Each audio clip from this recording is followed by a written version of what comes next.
नमस्कार जय जगन्नाथ मु सुजाता ओडिया ब्लॉग्स बाय सुजातारे आपण मानक स्वागत करुछि। आपण माने केबे हॉन्टेड रेलवे स्टेशन विषय सुनिछंती? रेलवे कर्मचारी माने निजे स्वीकार करिसंती जे ए स्टेशन रे किछि रहस्य अछि। मु आज जे रेलवे स्टेशन ऊपर आपण मानक कहिबाकू जाउछि एही स्टेशन टी हेउछि सबुठु हॉन्टेड रेलवे स्टेशन। ए स्टेशन 42 वर्ष हलाणी गोटे आत्मा जोगु बंद होई रहिथिला। 1960 मसीह वेस्ट बेंगल रो पुरुलिया जिल्लार बेंगल कोड़ा नामक गोटे रेल स्टेशन बना जाइथिला। सेठाकार ग्रामवासी माने उपकृत होबे बोली सरकार एपरि एक रेल स्टेशन सेठी निर्माण करथिले। मात्र काहाकू जଣା थिला जे ए स्टेशन एमानक पई चिंतार कारण पालटि जिवो बोली। लोकंक कहिबा अनुसार थरे गोटे झियोटी ट्रेन ने चढ़िबा पई दौड़ी दौड़ी आसुथला। ट्रेन ने चढ़िला बेलकू तार गोड़ खसीगला और से ट्रेन तले पड़ी चापी मरीगला।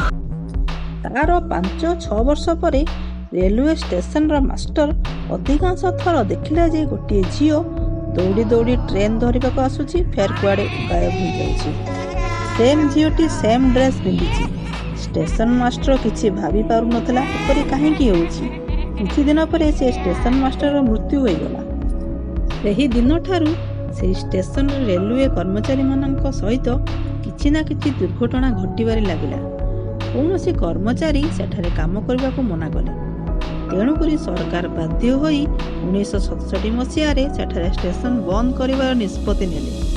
सेही दिन ठारू से स्टेशन पाखरे पहुंचिला मात्रे ट्रेन ड्राइवर माने ट्रेन रो स्पीड को डबल कर देई थांती आ पैसेंजर माने निज निज विंडो मान को बंद कर दियंती। भूत डर रे सेही दिन ठारू 1960 मसीह रु 2009 मसीहा पर्यंत से स्टेशन को बंद कर दिया जाइथिला। समस्ते धरिने लेखि ए स्टेशन में किछि ना किछि रहस्य भरी रहिछि। किंतु 2009 मसीह रे ममता बनर्जी ए स्टेशन को खोलिबार निष्पत्ति नेले। सेही समय ममता बनर्जी रेलवे मिनिस्टर थिले और से दिन ठारू ए स्टेशन रे चलाचल स्वाभाविक हैला।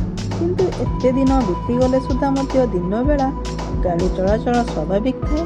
किंतु राति आसले लोक माने कहती ए स्टेशन रे किछि पैरानॉर्मल फीलिंग्स आसे। यह थिला इंडिया रा गोटे हॉन्टेड स्टेशन जहा कि 42 वर्ष पर्यंत बंद है। यदि आपण मानकु मो वीडियोटी भल लागिला ताहाले मो वीडियोटी को लाइक शेयर और सब्सक्राइब